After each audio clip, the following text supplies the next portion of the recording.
يا صباح الخنا والسعادة، يومكم خير يا رب، اللهم امين. وحشتوني كتير كتير، ورجعت بقى بعد غياب فترة كده حلوة. مشتاقة بقى للروتينات والتصوير والكلام معاكم، مشتاقة لكم جدا جدا جدا. وحشتوني قوي قوي من ساعة اخر فيديو. جايين النهاردة بقى يوم جديد وفيديو جديد ان شاء الله، يا رب يعجبكم، تاخدوا منه طاقة كده وتتنشطوا وتقوموا تخلصوا اللي وراكم. طبعا قبل ما نبتدي الفيديو، انا اسمي فاطمه ودي القناه بتاعتي. لو انت اول مره تشوفيني اتمنى تشتركي عندي في القناه وتفعلي زر الجرس عشان يوصلك مني كل جديد. وما تنسوش اللايك وتعليق كده حلو يكبر الخاطر، ربنا يكبر بخاطركم دايما يا رب. كنت فين بقى؟ كنت عند مامتي قاعده كده معاها يومين ثلاثه قبل بقى ما ندخل في يعني الاسبوع بتاع الدراسه ده. قلت اقعد فيه يومين كده عشان بقى خلاص احنا هنبتدي بقى الدراسه اللي هي بجد بقى. فلسه بقى راجعة من عندها، قلت اصور كده فيديو حلو تشجيعي. طبعا انتوا تعبانة عاملة عملية، فلازم برضو ان انا اقعد معاها كام يوم كده، اشوف طلباتها اشوف حاجتها. هي تعبت معانا كتير وربتنا وكبرتنا وعلمتنا، فاحنا برضو لازم نقف جنبهم في تعبهم عشان ما يحسوش اللي هم لوحديهم، او ان هم تصعب عليهم نفسهم. الناس الكبيرة دي ما بيحبوش يطلبوا حاجة من حد، فلازم احنا نقف جنبهم. طبعا هم الخير والبركة في حياتنا، ربنا يديهم الصحة والعافية يا رب، اللهم امين. فبرضو زي ما هتعملي هتلاقي عيالك هيعملوا معاكي، فكل حاجة بتترد وان شاء الله ربنا كمان هيجازيكي على تعبك مع اولادك ومع مامتك مع اهلك. وصلة الرحم دي حلوة جدا، يا ريت ما نقطعهاش، لاني بصراحة بقيت مفتقدة الموضوع ده. ما بقاش صلة الرحم زي الاول، التليفونات الواتساب الفيسبوك سهل. لا، ما احنا لازم نروح ونزور الاقارب ونزور اصحابنا وقرايبنا، عشان ولادنا يعرفوا قرايبهم وقرايب قرايبهم، عشان يخلي كده دايما في صلة وفي لمة عيلة. لمة العيلة اللي هي بتاعت زمان دي الحلوة، اللي احنا كنا بنقعد ونتجمع فيها ونضحك ونهزر. دلوقتي لمة العيلة بقت موبايل. العيلة كلها ملمومة، بس كل واحد قاعد على تليفونه مشغول بيه. فبصراحة لا، حاجة وحشة قوي. مفيش احلى انك تتلمي كده انت وعيلتك، انت واخواتك ومامتك، تقعدوا تضحكوا وتهزروا وتفتكروا ايام زمان. فبايدينا بنرجع كل حاجة حلوة وذكريات حلوة عشناها كتير قوي زمان. فربنا يديم علينا الصحة والستر ويخلي كل اهالينا وحبايبنا يا رب. ويخليكم انتوا كمان. جيت بقى طبعا، دخلت بقى على اوضه النوم عايزه تنظيفه عميقه، فشفت التراب عامل ازاي. فتحت الشباك كده ونفضت ولمعته وظبطت الدنيا. لميت بقى الملايه والمفارش اللي كانت على التسريحه وعلى الكومود. قلت بقى هنقعهم في شويه ميه سخنين مع شويه اريال علشان يتغسلوا، عشان صراحه مش نضاف وكان فيهم تراب. بس هحطهم بقى هنا كده يتنقعوا شويه لحد هعمل حاجه تاني وارجع لهم يكونوا اتنقعوا شويه. وحشتوني قوي قوي قوي قوي. يلا بقى نتنشط كده ونتشجع مع بعض، واللي وراه حاجه يقوم يخلصها وما يكسلش. خلاص احنا بدأنا دراسه، الولاد طبعا نزلت، بنبقى لوحدنا في البيت، فنستغل الوقت ده ونعمل فيه حاجتنا ونخلص حاجتنا. بس نقعتهم بقى ودخلت قلت اكنس الاوضه كنسه حلوه كده. بصراحه ما كانش نضيفه خالص وكانت فيها كميه تراب رهيبه. عايزه اقول لكم بقى كمان على 3 خطوات كده لتنظيم الصلاة. كذا حد كان عندي عاملة ازاي، مش عارفة ده رشح ولا دي رطوبة، الدهان بتاع الحيطة واقع. فبصراحة منظر صعب قوي. بصوا كل ده، وقعت بقى القشر اللي كان طالع ده، قلت بالمرة طالما انا بنضف، وشلت التسريحة كده ومسحت وكنست وراها وبقت معايا نظيفة. وكمان رشيت ملح. انا متعودة لما باجي انضف برش ملح كده في الاركان بتاعة الشقة. الملح حلو جدا، بيدي طاقة ايجابية كده وبيمنع الحسد وبيمنع العين. ربنا يحفظ بيوتنا جميعا يا رب. ورشيت كمان شوية كده من البودر بتاع الصراصير احتياطي، انا ما عنديش الحمد لله، بس انا برش كده احتياطي اللي هو ما يجيليش حاجة خالص. بس هنا بقى كنت خلصت ودخلت بقى غسلت المفارش بتاعت التسريحة والكمود. وبصوا المية مش نضيفة خالص من كتر المية بقت سودة. هغسلهم بقى غسلة حلوة واشطفهم شطفة حلوة كده وانشرهم ينشفوا معايا عقبال ما اخلص يكونوا هما نشفوا وافرشهم تاني. ايه الثلاث خطوات بقى اللي كان كذا حد قال لي انا بصراحة بقطع في الصلاة وساعات ما بصليش خالص. فبصراحة حرام، ما ينفعش. ناخد خطوة خطوة. اول خطوة معانا التدرج، ندخل على الصلاة كده واحدة واحدة، مش ندخل نقول لا ده انا هصلي كل الصلوات وهصلي كل النوافل والسنن. ندخل واحدة واحدة. الاول مثلا نصلي الفرض مع السنة، شوية نزود السنن، شوية نزود النوافل. هاتي 1/10 اول مرة مش مشكلة، حلو. المرة التانية هتجيبي 2/10، المرة التالتة هتجيبي 5/10، المرة الرابعة هتجيبي 10/10. فمش مشكلة خالص. اهم حاجة ان احنا نصلي. ما ينفعش نجيب في الصلاة 0/10، حرام. الصلاة عايزة المواظبة عليها.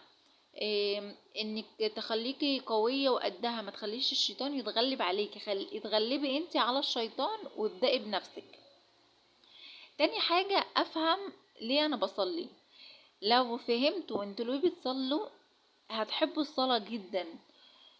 الصلاة دي احنا بنصليها علشان احنا، مش عشان ربنا، احنا اللي محتاجينها.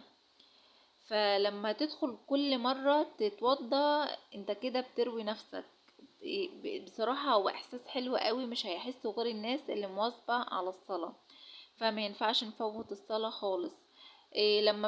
لما بيجي كده ما بتصليش فرض انا عن نفسي لما باجي اما بصليش فرض بحس ان انا ناقصني حاجة. بحس ان في حاجة غلط في يومي لو سبت صلاة ما صليتهاش في وقتها، او مثلا صلاة عدت عليا، لا بحس احساس مش حلو خالص. فلا، الصلاة مهمة جدا جدا جدا، وبتمنع عننا حاجات كتير وبتحصلنا.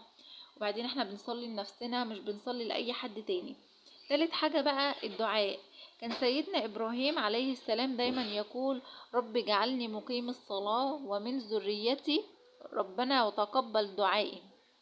يعني بيقول ربنا يثبتني على الصلاة انا واولادي والناس اللي بعد، لان الصلاة دي صالح للمجتمع وللفرد.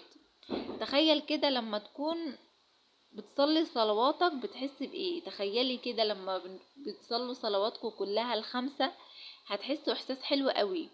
حالك هيتصلح وحالك هيتصلح، حال اي حد بيصلي هيتصلح ويبقى حاله كويس وربنا راضي عليه والدنيا واسعة قدامه والخير كتير قدامه.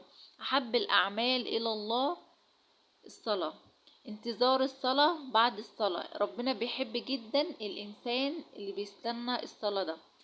فلا، حاجة حلوة جدا جدا جدا. فربنا يثبتنا على الصلاة يا رب. دايما وانتوا بتصلوا ادعوا الدعاء ده، اللهم ثبتني على صلاتك وذكرك وحسن عبادتك. الصلاة حلوة قوي وجميلة قوي. 3 خطوات هتفرق معاكي جدا. واحدة واحدة هتنتظمي على الصلاة، واحدة واحدة هتلاقي نفسك خلاص اتعودتي، واحدة واحدة هتلاقي نفسك بتصلي النوافل وبقيتي متعودة عليها. قيام الليل حلو جدا. صلي ان شاء الله حتى بالليل ركعة واحدة بس. هتلاقي نفسك مكسلة مش قادرة، استعيذي بالله من الشيطان الرجيم، تغلبي انت عليه واكسري الشيطان وقومي صلي.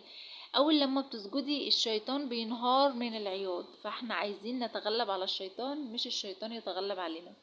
فربنا يثبتني ويثبتكم ويثبت جميع المسلمين على دين الإسلام وعلى الصلاة وعلى القرآن وحفظه يا رب، اللهم أمين. بصوا بقى، نفضت الأوضة تنظيفة حلوة كده، ولمعت بقى التسريحة ولمعت الشباك وكنست ومسحت مسحة نظيفة، ولمعت بقى الكومود والحاجات دي كلها كانت عليها تراب كتير جدا. بس هنا بقى كنت خلاص خلصت، فرشت الأوضة بتاعتي وغيرت كمان الملاية وحطيت بقى ايه المفارش اللي هي الفض دي. قلت تغيير بقى المفارش التانية. والمفارش بتاعت التسريحة كانت معايا نشفت وفرشتها ما شاء الله اللهم بارك، بقت بصوا نظيفة وحلوة وشكلها مزهزه ازاي.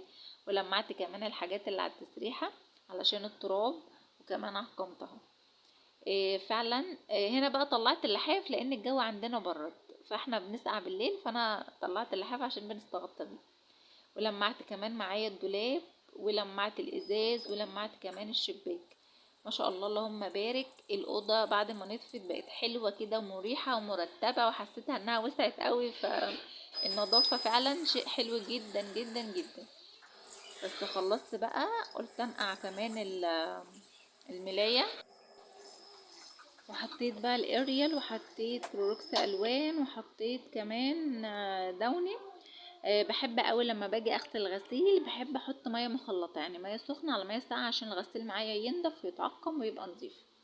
بس حطيت بقى الملايه في الغساله هنقعها شويه. بحب كمان قبل ما بغسل الغسيل بتاعي بحب انقعه علشان يبقى معايا نظيف ويبقى حلو زي الفل. انا بحب الحاجه اديها حقها علشان تطلع حلوه، سواء بقى في تنظيف او في اكل او في غسيل، لازم ادي كل حاجه حقها عشان تطلع حلوه. بس كان معايا بقى هنا شويه اطباق كده من الفطار وكم ازازه كده عايزين يتغسلوا، وقلت ايه اخلصهم بقى كده معايا على طول عشان الدنيا تبقى نظيفه كده ورايقه من حواليا.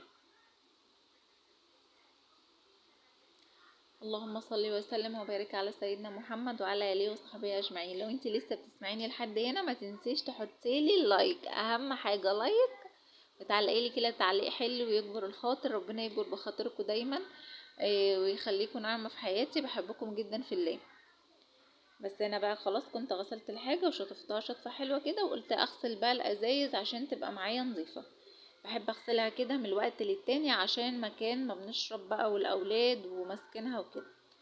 عايزه اقول لكم الفرشه دي حلوه قوي، انا جايباها ب10 جنيه، مش غاليه بس حلوه جدا، بتنضف لي الازاز من جوه، لان طبعا احنا مش هنعرف، مفيش حاجه هتوصل للازازه من جوه غير هي لفت الازايز دي، ولا مش عارفه بيسموها ايه بتاعه الازايز، فرشه الازايز. ايوه ايوه صح، لفت ايه هي فرشه الازايز. بس غسلتهم بقى غسله حلوه كده، حلوه من جوه وكمان من بره، وهبتدي بقى ان انا اشطفهم واملاهم ميه. انا اهم حاجه عندي النظافه ثم النظافه ثم النظافه في الاكل بقى والمواعين والحاجات دي. نظافه حلوه على قد ما بنقدر، بنعمل اللي علينا. طبعا ربنا هو خير حافظ، بس ربنا ما قالش نهمل في نفسينا، ربنا قال نحافظ على نفسنا وعلى صحتنا.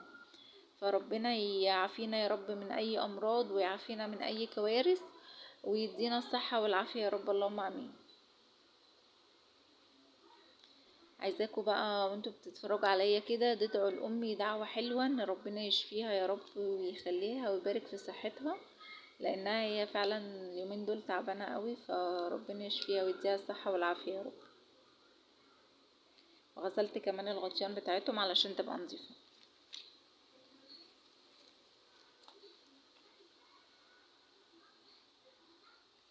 بحب القعدة جدا عند ماما مع اخواتي، بحس براحة كده وبضحك من قلبي والدنيا بتبقى حلوة والله يعني. عايزة اقول لكم ان مفيش احلى من لمة الاخوات، خوفهم على بعض، حبهم على بعض، دي احلى نعمة وده احلى ورث انا شايفاه في الدنيا. ما تقوليليش بقى فلوس والكلام ده كله، انا شايفة ان الورث الحقيقي ان الاب والام يحببوا الاولاد في بعض، علشان خاطر ده اللي بيفضل بعدهم، يعني بعد الاب والام ما بيروحوا هو ده اللي بيفضل. مفيش ما بينهم محبة ولا ود خلاص ولا حنية، خلاص يبقى هو الموضوع خلص على كده. موضوع الورث ده بيعمل مشاكل كتير جدا، فانا شايفة ان اي حد عنده ورث يقسمه وهو عايش، إيه، اللي هو ايه احسن بعد كده ما يبقى في مشاكل ما بين الاخوات وتبقى في كراهية وما يبقاش في ود. فليه كل ده؟ عشان خاطر فلوس؟ احنا ممكن نعمل كده واحنا وهم عايشين علشان خاطر منع للمشاكل وكل الحاجات اللي بتحصل دي. فمش هقدر اقول غير كده. فانا بصراحة بابايا الله يرحمه وامي ربنا يديها الصحة والعافية سابولنا الحب والمودة ما بيننا، والخوف على بعض، دي احلى من الفلوس واحلى من اي ورث. فربنا يديم لمتنا وحبنا لبعض وخوفنا على بعض ووقفتنا جنب بعض يا رب، اللهم امين. بس انا بقى كنت خلصت ودعكت بقى الحوض كده، بصوا ما شاء الله اللهم بارك بقى بيلمع، وخدت كمان السيراميكا دي معايا، قلت ايه عشان تبقى نظيفه. كنت نشرة بقى غسيل، قلت ادخل المه علشان خاطر ايه اطبقه، ما بسيبش الغسيل كتير على الحبل علشان التراب. بحب ايام المدارس قوي، الواحد بيبقى نشيط كده وبيصحى بدري وبيخلص حاجته بدري، فبصراحة بحبها يعني. على قد ما هي مش حلوة قوي في المذاكرة والحفظ الكلام ده، بس الواحد بيصحى بدري بقى بيبقى عنده طاقة وكده وبيخلص حاجته بدري. لميت بقى الغسيل وحطيته على السفرة. كنت جايبة هنا جوافة، آه كنت جايبة شوية يعني، وقلت ايه غسلتهم وقطعتهم مكعبات كده وقلت هبتدي ان انا وعصرت عليهم عصرة ليمون علشان لونها ما يغيرش.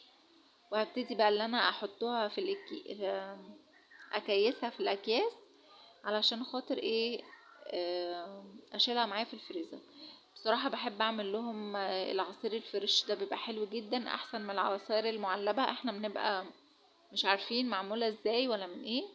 فلما بلاقي الجوافة قدامي مثلا رخيصة وحلوة، لا بجيب كمية كده وافرزها عندي في الفريزر، ومن الوقت للتاني كده بطلع نعمل منها عصير. وهم الصبح رايحين المدرسة بعمل لهم واحط لهم في ازاز صغيرة كده، ياخدوا منها طاقة كده وباور في اليوم الدراسي. فلما بتلاقي حاجة زي كده هاتيها، بتوفر معاكي وحلوة كمان معاكي. على قد ما بنقدر بحاول ان انا اهتم بيهم علشان هم لسه صغيرين ولسه بيتأسسوا. بس كيستهم بقى كده هبتدي ان انا اطلع الهوا منهم واربطهم واحطهم في الفريزر. بصراحة كنت مصورة المقطع عمل كام كيس، بس المقطع ده مش لاقيه. هما شوية دول ما شاء الله اللهم بارك عملوا لي كده 10 اكياس، فحلوين قوي الحمد لله، نعمة وفضل، وربنا يديمها نعمة يا رب. بس انا بقى كنت خلصت ونضفت وشقتي نظيفة وزي الفل. قلت بقى اطبق الغسيل معايا. بحب اول لما اشيله من على الحبل اطبقه علشان خاطر ايه، يبقى زي المكوي كده ما يتكسرش. بس بقى هنا كنت خلاص بفنش يومي، ويومي عدى على خير وخلصت حاجتي بدري. واقعد بقى كده ايه، اشوف الولاد محتاجين ايه، لو محتاجيني في المذاكرة بقعد معاهم. فاحسن حاجة ان الواحد يصحى بدري يخلص حاجة بيته بدري، فدي حاجة كويسة جدا. يعني في حاجات كده ما بتخلص، ولا المواعين ولا الغسيل ولا التنظيف، والله العظيم يعني مش عارفة. عايشين ننضف نغسل نطبخ نكنس، ده اللي احنا بنعمله. بس الحمد لله ربنا يدينا الصحة ونعمل كل اللي نفسنا فيه. بس خلاص هنا بقى طبقت، هبتدي بقى ان انا ادخلهم الأوضة عشان ارص كل حاجة في مكانها. عايزه اقول لكم السفره دي على قد ما هي حلوه على قد ما هي وحشه. ليه بقى؟ كل اللي معاه حاجه يجي يرمي على السفره، اللي معاه شنطه على السفره، اللي معاه كتاب على السفره. فبتبقى عامله كركبه كده، وانا بصراحه ما بحبش الكركبه دي. بحب الحاجه كده رايقه ومنظمه مش مكركبه. فابتدي بقى ان انا اشيل كل حاجه مكانها واعدل المفرش واظبطها كده عشان تبقى ايه، حلوه. طبعا انا سبت الكتب اللي بيذاكروا فيها على جنب، بس شلت بقيه الحاجه اللي احنا مش محتاجينها.